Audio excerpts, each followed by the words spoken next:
Vou abrir mais um terminal aqui do lado, né? Na verdade, fazer um split, que é basicamente dividir meu terminal em dois. Um eu deixo rodando minha aplicação, outro eu faço instalação de novos pacotes. E eu vou instalar aqui o framework que a gente vai utilizar, que é o Fastify. Fastify, caso você nunca tenha ouvido falar, ele é um micro framework para Node.js. O que um micro framework quer dizer? Ele é basicamente um framework que resolve um único problema que a gente tem dentro de aplicações web, né, de APIs, que é o que a gente vai criar agora, né, um web service, né, que é a criação de rotas, né. Então, basicamente, a gente ter diferentes endpoints, né, diferentes URLs ali que o usuário acessa, que fazem coisas diferentes dentro da minha aplicação e lida com algumas outras coisinhas, né. Isso a gente chama de um micro framework e ele é diferente de outros maiores, como por exemplo o Nest.js do Node, um Adonis, porque eles são frameworks daí que a gente chama de framework opinados, porque eles trazem uma estrutura de pastas e um leque de bibliotecas que você deve utilizar, né? Então eles trazem opinião junto com o código. No Fastify não, no Fastify você basicamente tem a liberdade para escolher a forma que você vai construir a sua aplicação da maneira que você quiser. Existem outros micro frameworks do Node que também são famosos, como por exemplo Express, Happy, Koa, são micro frameworks legais também, porém hoje o Fastify com certeza é o que é mais bem mantido na comunidade. O Express ele é muito bom, ele é muito utilizado, mas ele parou no tempo. Agora tem um movimento da comunidade de lançar uma nova versão do Express, mas enquanto isso não acontece, eu não acho interessante utilizar o Express porque ele ainda tem muita deficiência em lidar com algumas coisas mais novas da linguagem e acho desnecessário, né? Eu acho que o Fastify já cumpre muito bem o papel ali. E até para fazer uma analogia, né? Caso você venha de outras tecnologias, como por exemplo um PHP da vida, a gente não vai estar utilizando aqui um framework como por exemplo um Laravel da vida. Ou se você vem do Python, não é um framework como por exemplo o Django. Ou se você vem do Ruby, não é um framework como por exemplo um Rails. No Ruby seria mais parecido com Sinatra. No PHP seria mais parecido com Lumen, por exemplo. No Python seria mais parecido com... Eu esqueci qual que é o do Python. Fast API? Eu não lembro. Mas com esses frameworks que são menores, né, que eles trazem menos funcionalidades. Feito isso, o que a gente vai fazer? Aqui no meu server.tf, eu vou começar importando o Fastify, simplesmente dando um import Fastify from Fastify e criando a minha aplicação com const app e chamando essa função Fastify. E no final das contas, eu dou um app listen. Isso aqui é basicamente para colocar o meu projeto no ar. E aí eu passo para ele um objeto de configurações e aqui dentro eu vou passar uma porta. A porta da minha aplicação. Então, se eu acessar, por exemplo, localhost 2 pontos, que é a porta 3333, eu quero acessar esse backend, então eu uso a porta 3333. E aí o que eu gosto de fazer aqui no final, usar um ponto then. O que é o ponto then dentro do JavaScript? Sempre que eu faço alguma ação que ela vai demorar um tempinho para executar, a gente chama isso de promise, né? Uma promessa, ou seja, que pode dar certo ou não. E aí o ponto then, ele basicamente fica observando se isso aqui der certo, quando der certo, me avisa chamando esta função aqui. Então esta função aqui, essa função anônima, arrow function, ela vai ser chamada somente quando o servidor estiver no ar. Essa flechinha aqui, ela acontece porque eu estou utilizando uma funcionalidade da minha fonte que se chama font ligatures, mas que eu vou até desativar aqui durante o NLW para que seja mais fácil você visualizar que essa flechinha nada mais é do que o sinal de igual e o sinal de maior. E aqui dentro eu vou dar um console log HTTP server running. Salvo aqui agora, a gente vai ver que ele já mostrou HTTP server running aqui no local onde minha aplicação estava funcionando. E aí agora, se eu for no meu navegador e acessar localhost 3333, a gente vai ver que ele dá aqui um erro. Que legal, não sabia que essa opção no meu navegador existia, mas tá. Ele dá um erro de route not found, né? Então, ele não dá um erro 500, que seria um erro realmente que o meu servidor está fora do ar, ele dá um erro 404, que ele não encontrou, digamos, nenhum endereço dentro desse meu servidor. Então, o que a gente vai fazer? Eu vou dar um app get barra. O que isso quer dizer? Eu quero criar uma rota que vai ouvir quando um usuário simplesmente acessar a home da minha aplicação, né? Barra significa nenhum endereço. Se eu botasse alguma coisa aqui, seria a mesma coisa se eu tivesse alguma coisa aqui. Só que eu não quero, é simplesmente barra, né? Eu não quero, é a home da minha aplicação.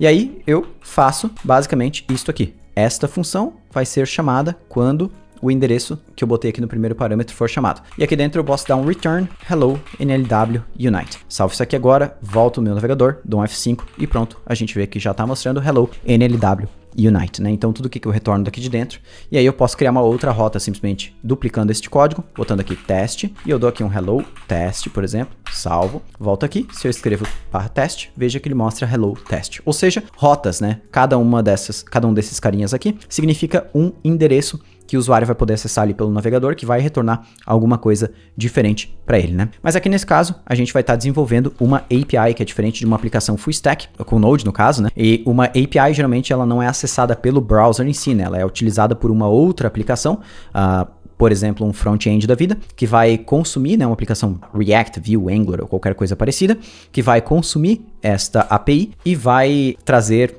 vida, né, vai trazer interface para ela. Então, geralmente, a gente não vai consumir esses conteúdos aqui pelo navegador, muito menos vai retornar strings, né? Geralmente, quando a gente desenvolve APIs, a gente usa um protocolo de comunicação entre front-end e back-end. Muito antigamente, a gente usava, e se você nunca ouviu falar do que eu vou falar agora, cara, assim, de graças a Deus, que era o SOAP, né? O SOAP era uma forma da gente fazer comunicação entre serviços, sejam eles, por exemplo, um back-end com outro back-end ou um front-end com back-end em si. E o SOAP nada mais era do que um arquivo XML gigantesco que especificava basicamente quais eram todas as rotas, quais eram os formatos de entrada de dados, saída de dados. Então o SOAP ele foi uma tentativa, não vou dizer fracassada, porque muita gente utilizou, mas uma tentativa muito ruim de fazer algo que outras tecnologias hoje em dia fazem muito bem, como por exemplo o GraphQL. Mas a gente, na verdade, vai utilizar aqui o REST, né? REST que você já deve ter ouvido falar. Eu não digo nem RESTful, né? Porque RESTful em si,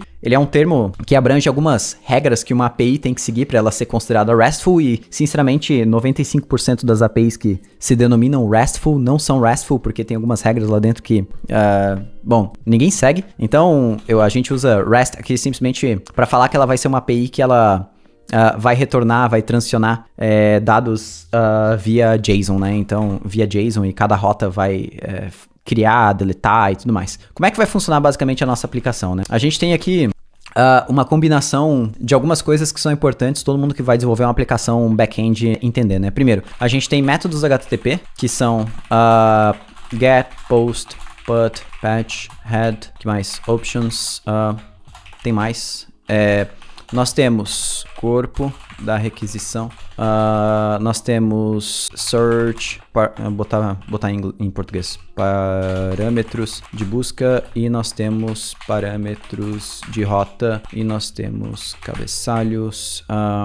Vamos lá. Tem algumas coisas aqui que é importante que você entenda antes da gente continuar, né? Primeiro, toda API, né, ela possui métodos HTTP. Métodos HTTP são basicamente essas informações aqui. Tá vendo que eu botei get? Aqui poderia ser post, put e tudo mais, né? O que isso quer dizer no final das contas? O método HTTP, ele basicamente indica qual que é o tipo de operação sendo feito, né? Então, se eu utilizo get, quer dizer que é uma operação, uma rota que ela serve para retornar dados, né? Se eu uso post, quer dizer que eu estou criando uma rota que ela serve para criar algo, né? Criar um registro. Então, vou criar um usuário, vou criar uma categoria, vou criar um produto, criar um pedido. O put, ele serve para atualização de recursos, né? Então, imagina que o usuário foi lá no editar perfil e vai lá, altera o nome, avatar, senha, né? Então altera tudo de uma vez. Delete, não preciso nem falar, né? Ele serve para quando eu vou deletar uma informação na minha patch, é quando eu vou fazer uma alteração específica em um campo de um recurso, né? Então imagina que eu tenho lá o usuário e ele tem uma opção lá, eu quero aceitar ou não receber notificações, né? Então a gente pode usar o patch, porque ele está alterando uma informação única, né? Diferente do put, que geralmente é quando ele altera o registro por completo. Head e options aqui é mais para parte de cores,